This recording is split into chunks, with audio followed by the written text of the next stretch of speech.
When it's come to money, especially the tzedakah, we have a different category and we have also different designation.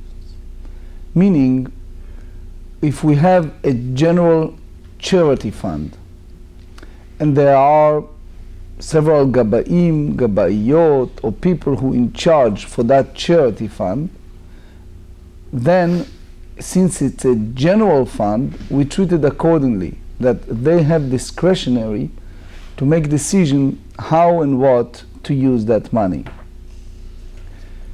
Versus if someone contributed money for a certain causes, for certain purposes, then the money has to allocate solely for that goal.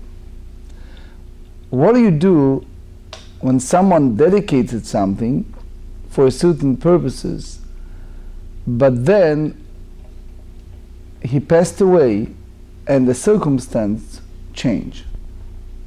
How do you treat it? For example, in the time of the temple, it was part of the ritual, as we all know, bringing a sacrificial offering. Sacrificial offering was designated for certain purposes. For example, it was a sin offering, it was a burn offering, it was a misuse offering, etc. It was a voluntarily offering. So, for example, a burn offering is an offering that the Torah call it kalil la Hashem, which means the entire offering cannot be used, cannot be eaten, has to be solely to God.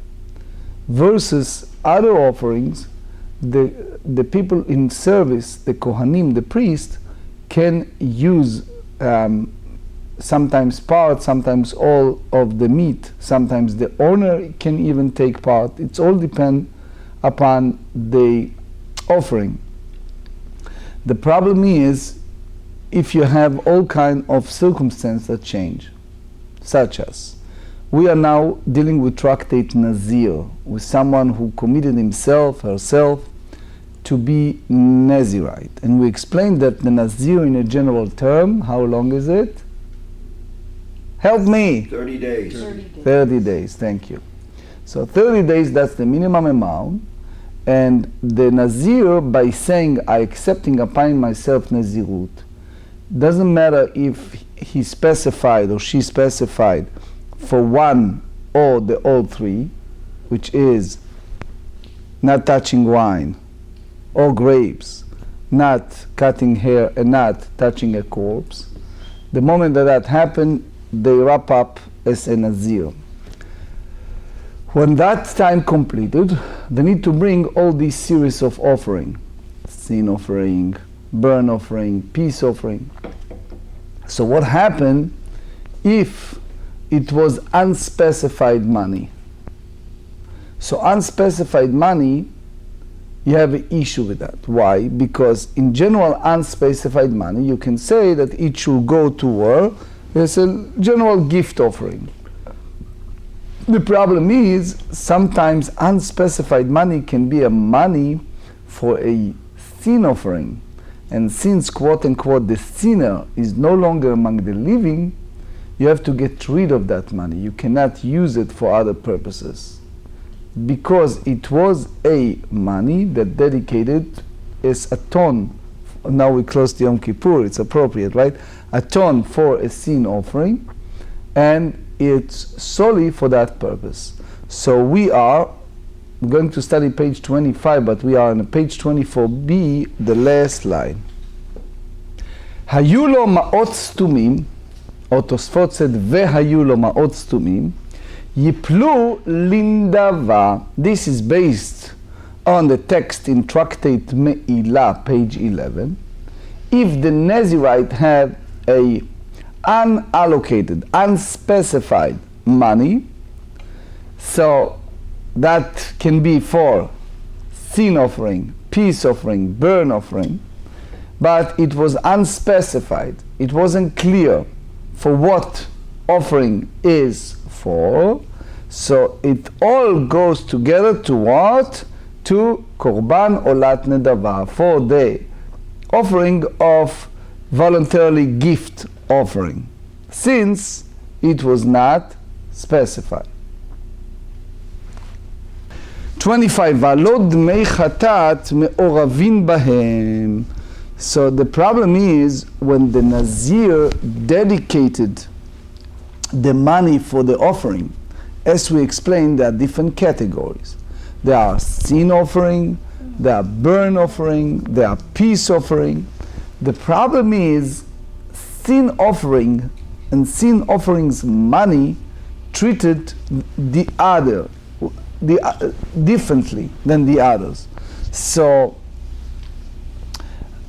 part of that is no sin here. Why? Because the owner who dedicates the money partially for atonement for his sin, he's no longer among the living. So what do? You cannot bring an offering, you cannot take that money and make an offering and all these rituals if the man is gone.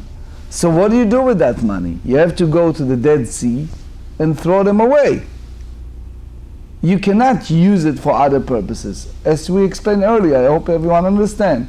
We have a different use of that consecrated money. Consecrated money that's used for other purposes as a gift, if it's a regular contribution, but if it's atonement for sin and is no one to atone for, therefore that money cannot be used. You have to get rid of that money. Okay? That, by the way, Tosfot said the same as mei chatat, the same as the water sprinkling for sin offering. The concept is when you have physically the sinner in front of you, you can atone. If the sinner is gone, so what do you do now? Right? So it's a difference. So Rabbi Yochanan said, Amar Rabbi Yochanan halacha. This is something we should know, that there is a principle that we call a law that we received from Moses in Sinai. We believe in the oral tradition. We have the written text, and we have an oral tradition. Oral tradition. Examples. We get, the Rambam tells us, we get close to Sukkot, right? The Torah said you should take a fruit from the tree. We are using what? Etrog, right? The Torah did not say etrog, right? Yet, after 2,000 years, the Rambam tells us, think about a Jew that came from Yemen and a Jew that came from Russia. They didn't see each other for 2,000 years, but they both come to the synagogue with what? With etrog, right? With sistrum.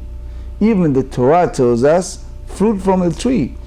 Imagine you're standing in the front of a class and you tell the children, go home and bring back tomorrow a fruit from a tree. What's going to happen?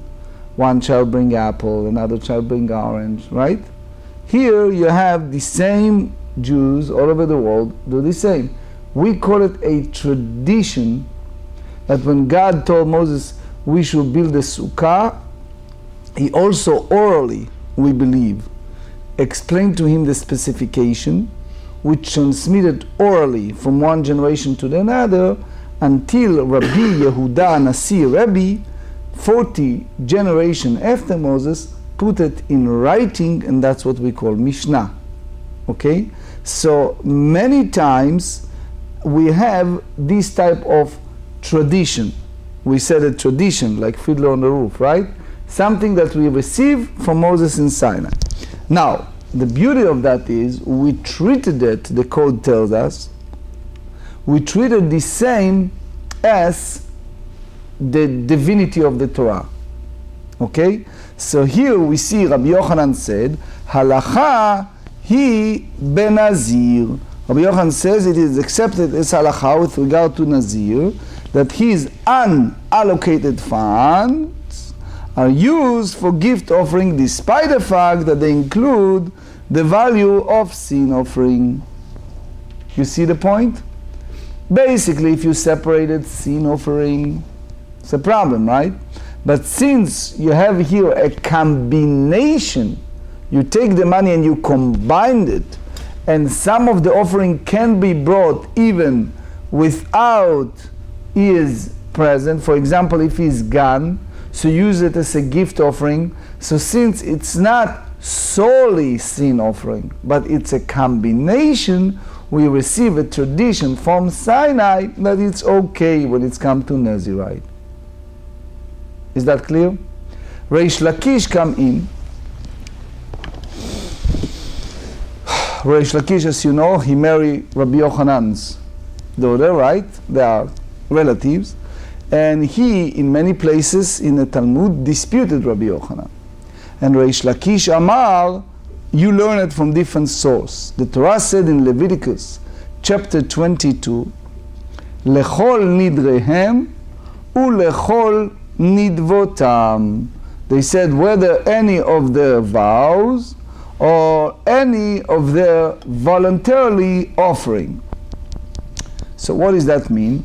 HaTorah Amra, we derive from the text in the Torah, Mutar Neder Yehelin Dava, that residue of the vow, for example Nazirut, should be used for voluntarily burn offering. So for example, if a person vow to bring an offering as a matter of vow, such as vow for Nazirite, and he passed away, so you cannot bring it. So you have the leftover, right? So the Torah Tmima explained that since the Torah combined in the line Nidrehem, Nidvotam, vows and voluntarily gift, the Torah put them together the same breath, meaning that they carry the same sanctity, and one allowed to use for the other. So even you can ask, you said, wait a second, part of that is a money for sin offering, but because you see it in the text as one line, you combined it. It's in a way swallow it, it's partake of that. The Shita Mekubetzet explain that when it's come to Nazir, we know that upon completion there are several offerings involved with this, not just one. We say that it's involved with sin offering and burn offering and peace offering, okay? So therefore, since you use money, you can take that money and make it voluntarily offering as some type of combination of all. Anyway, Bishlama Rabbi Yochanan, if you go by the view of Rabbi Yochanan, who said that the halacha is that when it's come to Nazir, the Amar halacha leMoshe Sinai ben Nazir, that ma'ot stumim, the money that it's not specified, will go as a gift offering, voluntarily gift offering when the Nazir passed. Amtu lehache stumim ein meforashim lo. You have to differentiate between specified and unspecified. If the money is unspecified, you can use it for what? For a gift offering. Versus that if you have the specification, the pointing, this money is for a sin offering, so you have no choice but to do what? To get rid of the money, go to the Dead Sea, get rid of that.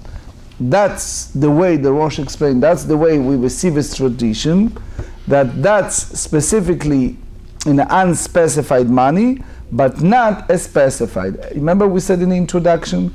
We said in the introduction that if you have, for example, a pushke, a charity fund, and it's dedicated, this money is go to yeshiva, this money is go to a mikveh, right? So you cannot, a poor person come to you and says, I need money, you cannot take money that somebody dedicate for mikveh and give him.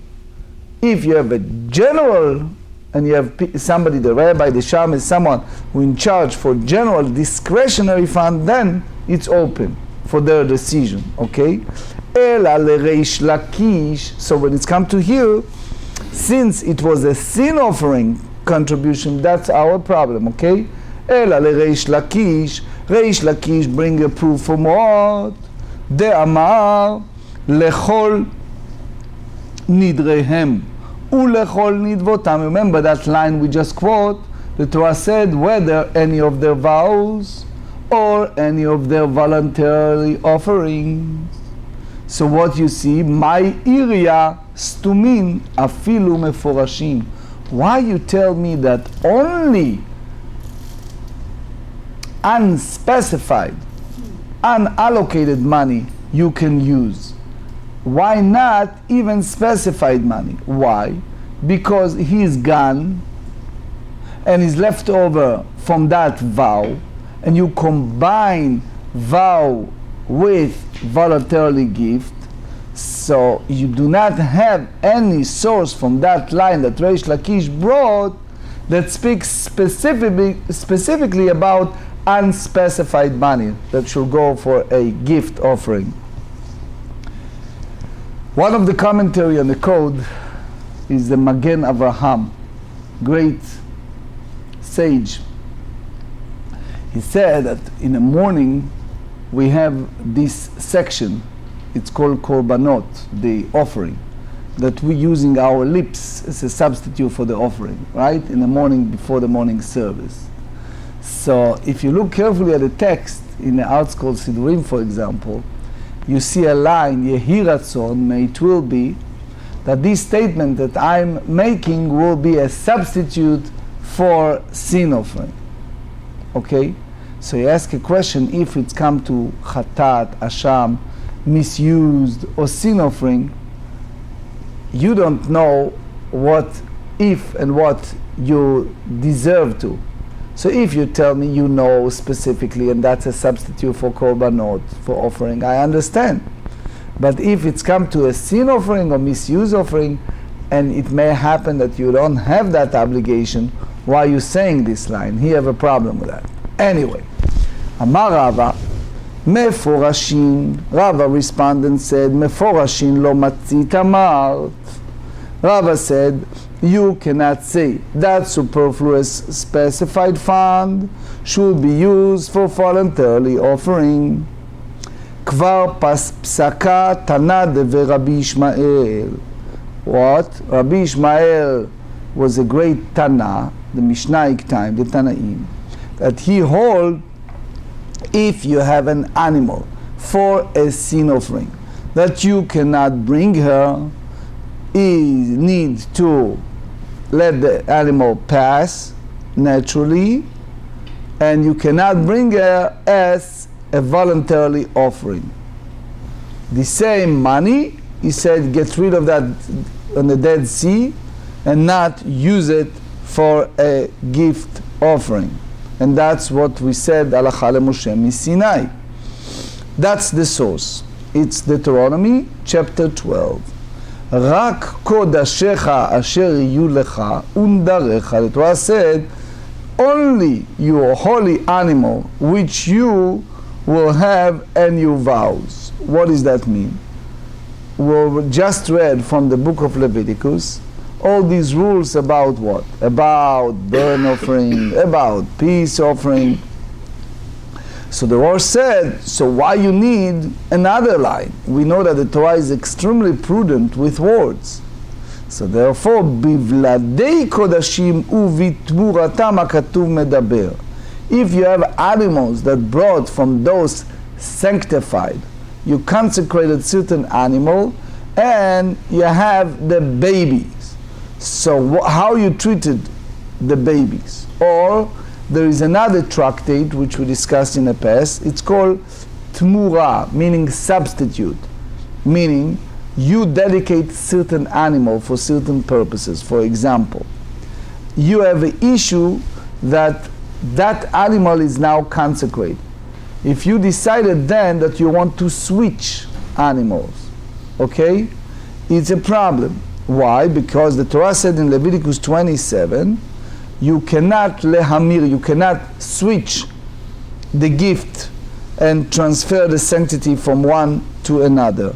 V'haya hu utmurato yeh kodesh, which means that that's the animal. Furthermore, the Torah said there, asher yihiyu lecha, that applies anything Rosh said, anything that comes out of the animal. So what do you see here? You dedicate an animal, that included what? The subsequent. You dedicate animal, you cannot substitute that animal with others. So therefore, what do you do that with the matakanatam? How you remedy with those animals? Tisa, the Torah give you a solution. Tisa uvata el hamakom asher yibchar Hashem. You should take them and come to the place that the Lord shall choose, which is where? So they say, Yachol ya'alem lebeit habchira. It may means that you have to bring it to the temple, the Beit HaMikdash, ve'imna mehem mayim umazon bishvil sheyamutu. Guess what? You're avoiding those animals from what? From drinking wine, water, from eating, and by avoiding their basic sustenance, guess what's going to happen? They are going to naturally die. That's what you do, for example, with a vlad, with a baby that's born to a consecrated animal, or if you have a substitute, murat chatat, Talmud lomar ve'asita olotecha habasar ve'adam. So therefore, the text teaches, the Torah continued and said, you shall make your burnt offering and meat and the blood to teach us, lomar lecha kederech she'ata noheg be'olah. The same way as you treated a burnt offering, what do? You cannot use it, it's totally to God. So therefore, you sprinkle the blood on the altar and you burn it totally to God. Okay? Netivot HaKodesh asks a question, it's a book, he says, in reality, the ritual is a little different. But anyway, so nehog bitumurata, you should treated also by the one who is substitute, kederech she'ata noheg bishlamim, the same way as you treated a peace offering, which is what? You sacrifice them at the altar and eat them. So therefore, nehog bivladeihem, you should treat the babies the same way. And Tosfot said you have to differentiate between the female, male, anyway. Yachol avlad chatat utmurat asham ken. You may say that that's apply even for the offspring of a sin offering and the misuse offering. Talmud lomar, which is you can substitute. So therefore we derive from the word rak. Rak is only the burnt offering and the peace offering are subject to this rule, not a sin offering or misuse offering. Divrei Rabbi Ishmael. That's the statement of Rabbi Ishmael. Rabbi Akiva Omer, Eino tzarich. You do not derive from the word rak only. Harei Omer Ashamhu. The Torah said in Leviticus 5, it is a guilt offering. So when you use the term guilt offering, bahavayato yehe, it alone shall be sacrificed in its own current state, but not its substitute.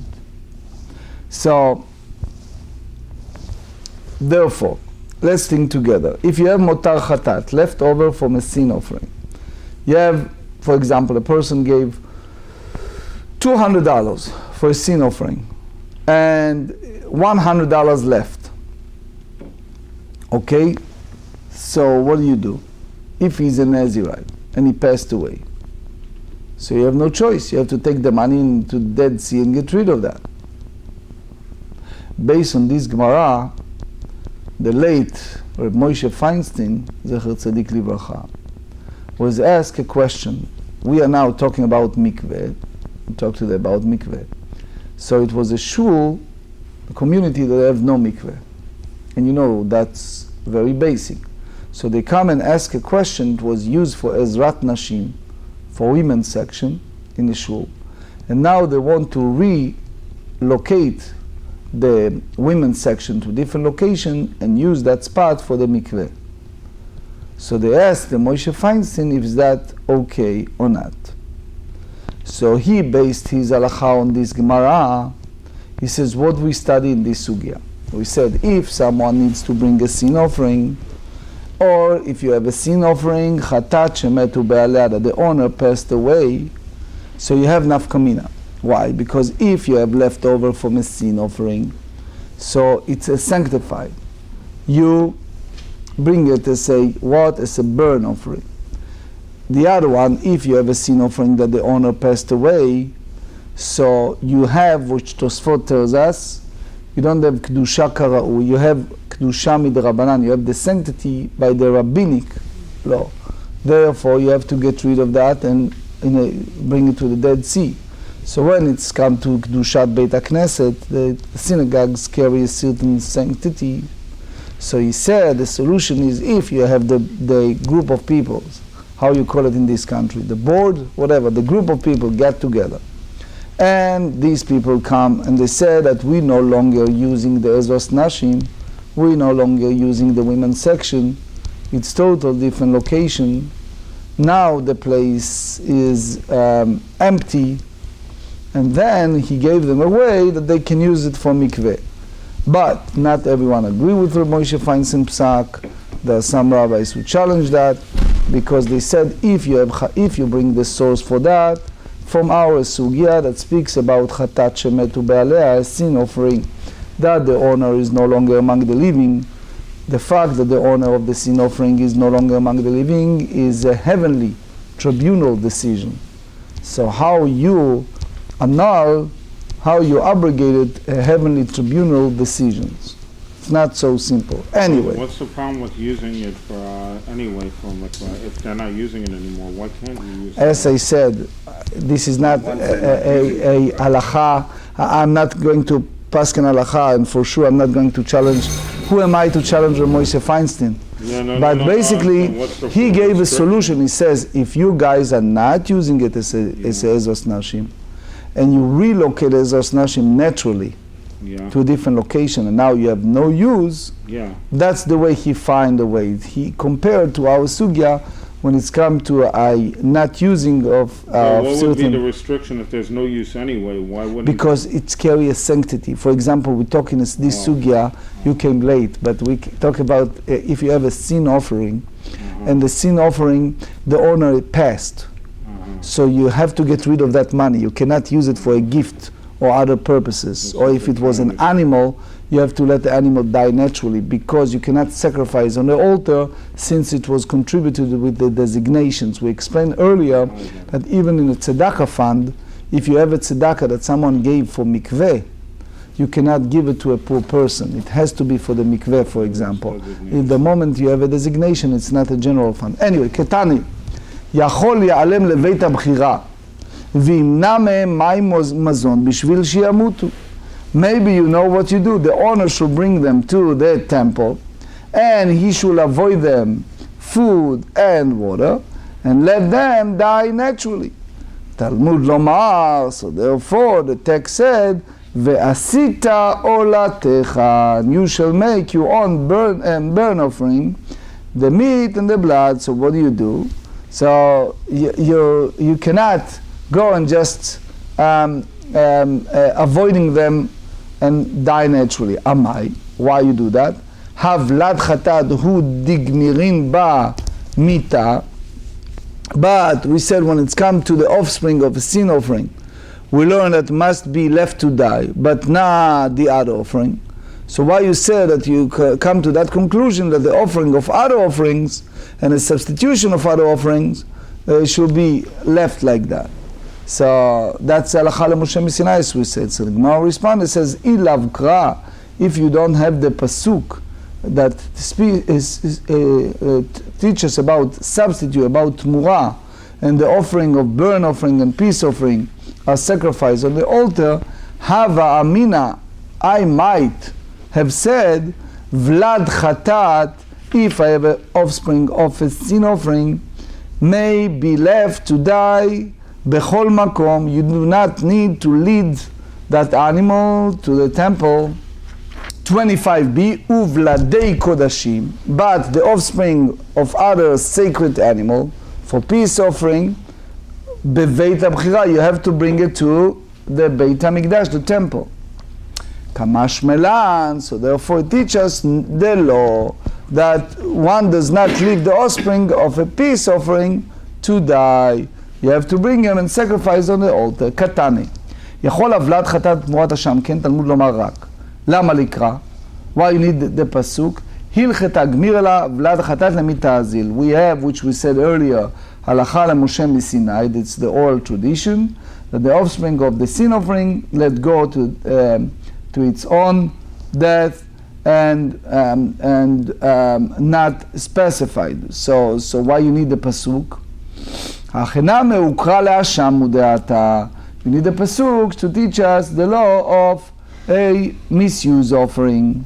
Asham namel chichat agmira. So they said, but the misuse is also you learn from the oral tradition. So they said, kol sheilu bechatat meta beasham roeh. So he said, all of those, any offering that is invalid in such a manner, that will have to be left to die. If it were sin offering, that included substitute. So be'asham, if it's a guilt offering, it left to gaze until it developed a blemish, and is no longer fit to use for the altar. So what do you need the rock? אלא אם הלכתה בה מן ההלכתה ויקריבי לא יחב עליו ולא כלום, כמה שמרן קרא, ואם הקריב לי קיים עליו בעשה. So you derive from that only if he stands guilty of violating a positive commandment because of it, so, and the offering is not valid. So he takes a offspring of a sin offering. So here is a violation of aseh. It's called lo ta'aseh aba michlal aseh. So you don't have the malkot. So there's a book called Mikdash David. I'd ask a question based on that, how you treated the story of Hanukkah. The Hanukkah, we said it was a miracle, and they're using an oil. And the issue was that it was an oil tameh, shemen tameh. But how, if you said that lo ta'aseh aba michlal aseh, how you treated? Anyway, we don't have time. רבי עקיבא אומר, אינו צריך, הרי הוא אומר, השם הוא בהווייתו יהיה. למה לקרא? גמרא גמירין לה, כל שבחטאת מתה בהשם רואה, הכנה מי, וכי אתה קרא לדרב, למר אבון אמר רב, השם שניתה כלי ראייה, if you have a guilt offering that have been consigned to grazing, because it has become superfluous, so ushchato לשם עולה, and one slaughtered for the sake of a burnt offering, so kasher, so it's valid for a burnt offering. Even it's only b'diavad, it's not lechatchila. That's the Rivan said. Tama, the nitak. The reason for that is only if you have it's consigned to grazing before it was slaughtered. Ha lo nitak, but if not, he didn't bring it to a shepherd, so it's not considering a burnt offering. Even he burned it, he slaughtered it for the purpose of a burnt offering. The Amarkra, as we said from Leviticus 5, hu asham hu bahavayato yehe. So it will remain in the same original condition as long as it's not been consigned to grazing. So that's basically a Mishnah in Tractate Nazir. There is a book called Bnei Yisachar. Bnei Yisachar is a commentary on the Torah. So he said that we are now at the time of Slichot, right? We said every morning a prayer for forgiveness. So there's a minhag to read the korbanos. There's a minhag to do the korbanos, the offering, on the days of Slichot. It's a substitute for the offering. So if you look at the korbanos, you have a korban ashir and korban ani. They have an offering for a rich person, they have a korban for olev yored for the poor person. So the poor person, the Bnei Yisachar said we should read both. So he said, even when it's come to reality, if someone is a poor and bringing the offering for a rich, he did not fulfill his obligation. You have to bring this korban olev yored. The Malbim disagree, and the Malbim said that b'di'evad, if a poor person bringing a rich person's offering, he did fulfill yatzai yedei chova.